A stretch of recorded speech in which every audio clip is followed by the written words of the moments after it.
Hello welcome back my YouTube channel. ಎಲ್ಲರೂ ಚೆನ್ನಾಗಿದ್ದೀರಾ ಅಂತ ಭಾವಿಸ್ತಾ ಇವತ್ತಿನ ವ್ಲಾಗ್ನ ಸ್ಟಾರ್ಟ್ ಮಾಡ್ತಾ ಇದ್ದೀನಿ. ಇವತ್ತು ಬೆಳಗ್ಗೆನೆ ನಾನು ತರಕಾರಿ ತಗೊಬೇಕು ಅಂತೇಳಿ ಮಾರ್ಕೆಟಿಗೆ ಹೊರಟಿದ್ದೆ. ತರಕಾರಿ ಅಂತಂದರೆ ಈರುಳ್ಳಿ ಮಾತ್ರ ತುಂಬಾ ಕಡಿಮೆ ಇತ್ತು. 100 ರೂಪಾಯಿಗೆ 6 kg ಏನೋ ಇತ್ತು. ಒಳ್ಳೆ ಗಡ್ಡೆ ಅಂತಂದರೆ 5 kg ಇತ್ತು. ಹಾಗೆ ನಾನು ನಾಸಿಕ್ ಗಡ್ಡೆ ಇದ್ದರೆ ಒಂದು ಸ್ವಲ್ಪ ಬಾಳಿಕೆ ಬರುತ್ತೆ ಅಂತ ಅಂದ್ಬಿಟ್ಟು ಒಳ್ಳೆ ಗಡ್ಡೆನೇ ತಂದೆ. 100 ರೂಪಾಯಿಗೆ 5 kg ಥರ. ಹಾಗೆ ಮನೆ ಬರೋಷ್ಟೊತ್ತಿಗೆ ತುಂಬಾ ಲೇಟ್ ಆಗೋಗಿತ್ತು. 9:30 ಆಗಿಬಿಟ್ಟಿತ್ತು. ಹಾಗಾಗಿ ನಾನು ಇನ್ನೇನು ಟಿಫನ್ ಮಾಡ್ಕೊಳೋದು, ರೈಸು ಸಾಂಬಾರು ಮಾಡ್ಕೊಳ್ಳೋಣ ಅಂತ ಅಂದ್ಬಿಟ್ಟು ಸಾಂಬಾರು ಸೌತೆ ತಂದಿದ್ದೆ. ಅದರದ್ದೇ ಸಾಂಬಾರು ಮಾಡ್ತಾ ಇದ್ದೀನಿ. ಈ ರೀತಿ ಸಾಂಬಾರು ಮಾಡ್ಕೊಂಡು ತಿನ್ನೋದ್ರಿಂದ ತುಂಬಾ ಚೆನ್ನಾಗಿರುತ್ತೆ.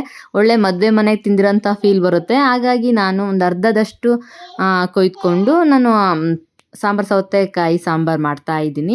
ಈ ಸಾಂಬಾರು ಸೌತೆಕಾಯಿ ಹಾಕ್ಕೊಂಡು ಸಾಂಬಾರು ಮಾಡೋದ್ರಿಂದ ತುಂಬಾ ಮಂದು ಬರುತ್ತೆ. ಹಾಗಾಗಿ ನಾನು ಅರ್ಧ ಹಾಕ್ಕೊಂಡು ಮಾಡ್ಕೊಳ್ತಾ ಇದ್ದೀನಿ. ಇನ್ನು ಅರ್ಧ ತೆಗೆದಿಟ್ಕೊಳ್ತಾ ಇದ್ದೀನಿ. ಇನ್ನು ಯಾವಾಗಾದರೂ ಮಾಡ್ಕೊಳಕ್ಕಾಗುತ್ತೆ ಅಂತ ಅಂದ್ಬಿಟ್ಟು ಮೊದಲಿಗೆ ಕುಕ್ಕರಿಗೆ ಬೇಳೆ ಹಾಕ್ಕೊಂಡು ಚೆನ್ನಾಗಿ ತೊಳ್ಕೊಂಡಿದ್ದ ನಂತರ ಟೊಮೊಟೊ ಹಾಕ್ಕೊಂಡು ಹಾಗೆ ಖಾರದ ಪುಡಿ ಹಾಕ್ಕೊಂಡು ಬೇಳೆ ಚೆನ್ನಾಗಿ ಬೇಯೋ ಹಾಗೆ ಒಂದು 3 ವಿಷಲ್ ಹೊಡೆಸ್ಕೊಳ್ಬೇಕು.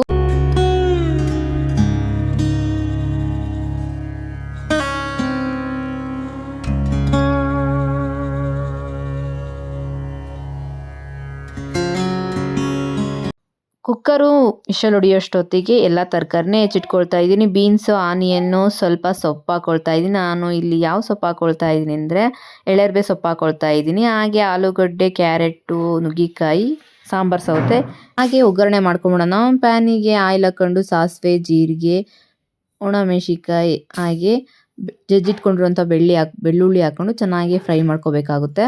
ಇದು ಚೆನ್ನಾಗಿ ಫ್ರೈ ಆಗಿದ ನಂತರ ಈರುಳ್ಳಿನೂ ಹಾಕ್ಕೊಳ್ತೀನಿ ನಾನು.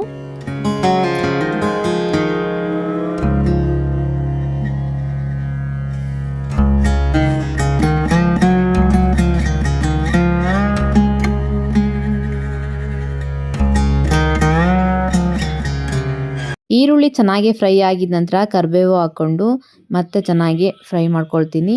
ಇದು ಚೆನ್ನಾಗಿ ಫ್ರೈ ಆಗಿದ ನಂತರ ಎಲ್ಲ ತರಕಾರಿನೂ ಹಾಕ್ಕೊಂಡು ಇನ್ನೂ ಚೆನ್ನಾಗಿ ಸ್ವಲ್ಪ ಫ್ರೈ ಮಾಡ್ಕೋಬೇಕಾಗುತ್ತೆ. ಮನೆಗೆ ತುಂಬ ಜನ ಇರ್ತೀವಿ ಅಂತ ಅಂದಾಗ ಮಾತ್ರ ಬೇಳೆ ಜೊತೆಗೆ ಸಾಂಬಾರು ಸೌತೆಕಾಯಿನೂ ಹಾಕ್ಕೊಂಡು ಬೇಯಿಸ್ಕೊಂಡ್ರೆ ತುಂಬಾ ಮಂದು ಬರುತ್ತೆ. ನನಗೆ ಅಷ್ಟಾಗಿ ಮಂದಕ್ಕೆ ಬೇಡ ಅಂತ ಅಂದ್ಬಿಟ್ಟು ನಾನು ತರಕಾರಿ ಜೊತೆಗೇ ಸಾಂಬಾರು ಸೌತೆಕಾಯಿನ ಹಾಕ್ಕೊಂಡು ಫ್ರೈ ಮಾಡ್ಕೊಳ್ತೀನಿ.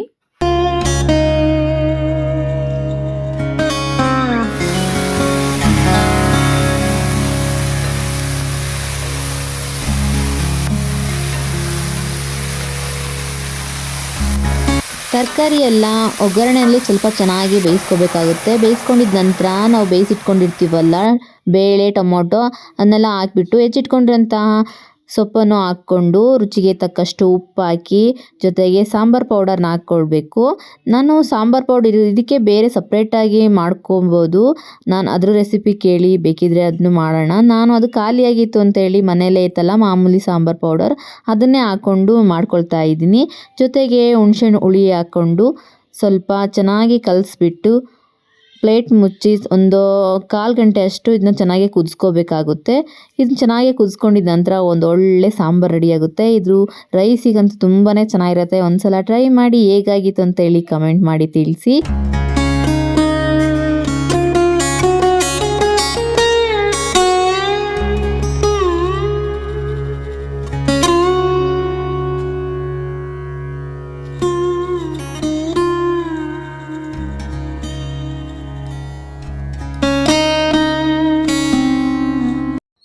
ನಾನು ಈ ಸಾಂಬಾರಿಗೆ ಎಳೆರ್ಬೆ ಸೊಪ್ಪು ಬಳಸ್ಕೊಂಡಿದ್ದೀನಿ. ನೀವು ಬೇಕಿದ್ದರೆ ಎಳೆರ್ಬೆಗಿಂತ ಪಾಲಕ್ ಹಾಕ್ಕೊಬೋದು, ತುಂಬಾ ಚೆನ್ನಾಗಿರುತ್ತೆ. ಇನ್ನು ನನ್ನ ಚಾನಲ್ ಯಾರು ಸಬ್ಸ್ಕ್ರೈಬ್ ಮಾಡದೆ ನೋಡ್ತಾ ಇದ್ರೋ ಪ್ಲೀಸ್ ಸಬ್ಸ್ಕ್ರೈಬ್ ಮಾಡಿ ಅಂತ ಹೇಳ್ತೀನಿ. ಹಾಗೆ ಎಲ್ಲ ಕೆಲಸ ಮುಗಿಸ್ಕೊಂಡಿದ್ದ ನಂತರ ಅಡುಗೆ ಕೆಲಸ ಮುಗಿಸ್ಕೊಂಡಿದ್ದ ನಂತರ ನಾನು ಪೂಜೆ ಮಾಡ್ಕೋಬೇಕಾಗುತ್ತೆ ಅಂತಂದು ಎಲ್ಲ ಕೆಲಸನೂ ಮಾಡ್ಕೊಳ್ತಾ ಇದ್ದೀನಿ. ಮನೆ ಕೆಲಸ ಕಸ ಹೊಡೆದು ನೆಲ ಒರೆಸ್ಬಿಟ್ರೆ ಪೂಜೆ ಮಾಡ್ಕೋಬೋದು ಅಂತ ಹೇಳ್ಬಿಟ್ಟು ನಾನು ಕೆಲಸ ಮಾಡ್ಕೊಳ್ತಾ ಇದ್ದೀನಿ. ಬೆಳಗ್ಗೆನೇ ಮಾಡಬೇಕಾಗಿತ್ತು, ಆದರೆ ಬೆಳಗ್ಗೆನೇ ಮಾರ್ಕೆಟಿಗೆ ಹೋಗೋದ್ರಿಂದ ಈ ಕೆಲಸ ಪೆಂಡಿಂಗ್ ಇತ್ತು, ಸ್ನಾನ ಮಾಡಿ ಪೂಜೆ ಮಾಡೋದು. ಹಾಗಾಗಿ ಈಗ ಮಾಡ್ಕೊಳ್ತಾ ಇದ್ದೀನಿ. ಎಲ್ಲ ಕೆಲಸ ಮುಗಿಸ್ಕೊಳ್ಳೋಷ್ಟೊತ್ತಿಗೆ 12 ಗಂಟೆ ಆಗಿತ್ತು. 12 ಗಂಟೆಗೆ ನನ್ನ ಪೂಜೆ ಇವತ್ತು. ಇಷ್ಟು ದಿನ ಬಿಸಿಲು ಅಂತ ಹೇಳ್ತಾ ಇದ್ವಿ. ಈಗಾಗಲೇ ಮಳೆಗಾಲ ಸ್ಟಾರ್ಟ್ ಆಗಿದೆ. ತುಂಬಾ ಮಳೆ ಎಲ್ಲ ಕಡೆ ಅಂತ ಅನಿಸುತ್ತೆ. ಹಾಗಾಗಿ ಮೋಡ ಮುಚ್ಚಿದ ವಾತಾವರಣ.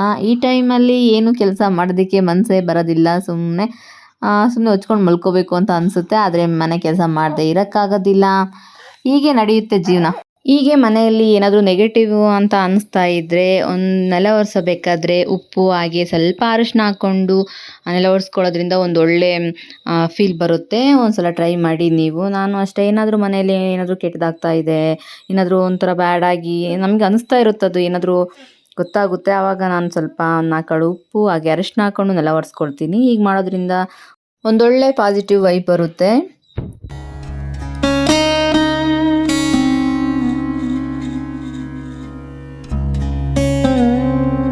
ಮನೆ ಕೆಲಸ ಎಲ್ಲ ಮುಗಿಸ್ಕೊಂಡಿದ್ದ ನಂತರ ಫ್ರೆಶ್ ಅಪ್ ಆಗಿ ಪೂಜೆ ಮಾಡ್ಕೊಳ್ತೀನಿ. ಪೂಜೆ ಮಾಡ್ಕೊಂಡಿದ್ದ ನಂತರ ಧೂಪ ಹಾಕ್ಕೊಳ್ಳೋಣ ಅಂತೇಳಿ ಧೂಪ ಹಾಕ್ಕೊಳ್ತಾ ಇದ್ದೀನಿ. ನಾನು ಕೆಂಡದಲ್ಲೇ ಹಾಕ್ಕೊಳ್ತೀನಿ. ಕೆಂಡ ತೆಂಗಿನಕಾಯಿದು ಚಿಪ್ಪಿರುತ್ತಲ್ವ ಅದರಿಂದ ನಾನು ಧೂಪ ಹಾಕ್ಕೊಳ್ಳೋದು. ಅದನ್ನು ಕೆಂಡ ಮಾಡಿಕೊಂಡು ನಂತರ ಧೂಪ ಹಾಕ್ಕೊಳ್ತೀನಿ. ಹೀಗೆ ಮಾಡೋದ್ರಿಂದ ಒಂದೊಳ್ಳೆ ಪಾಸಿಟಿವ್ ಎನರ್ಜಿ ಬರುತ್ತೆ. ಇದನ್ನೆಲ್ಲ ಬೆಳಗ್ಗೆನೇ ಮಾಡಬೇಕು, ಆದರೆ ಇವತ್ತು ತುಂಬಾ ಲೇಟಾಗಿ ಹೋಗಿದೆ, ಏನು ಮಾಡೋದಕ್ಕಾಗೋದಿಲ್ಲ ಅಂತಂದು ಮಾಡ್ಕೊಳ್ತಾ ಇದ್ದೀನಿ. ಮನೆ ತುಂಬಾ ಧೂಪ ಹಾಕ್ಕೊಳ್ತಾ ಇದ್ದೀನಿ. ಹಾಲಿಗಾಗಲಿ, ರೂಮ್ಗಾಗಲಿ, ಅಡುಗೆ ಮನೆಗಾಗಲಿ ಎಲ್ಲ ಮನೆ ಪೂರ್ತಿ ಈ ರೀತಿ ಧೂಪ ಹಾಕ್ಕೊಳ್ಳೋದ್ರಿಂದ ಒಂದು ಒಳ್ಳೆ ಪಾಸಿಟಿವ್ ಎನರ್ಜಿ ಬರುತ್ತೆ. ಹಾಗಾಗಿ ಈ ರೀತಿ ಮಾಡ್ಕೊಳ್ತೀನಿ ಆವಾಗ ನಾನು. ಅದೇ ಶನಿವಾರ ಮಾತ್ರ ತಪ್ಪಿಸೋದೇ ಇಲ್ಲ ನಾನು.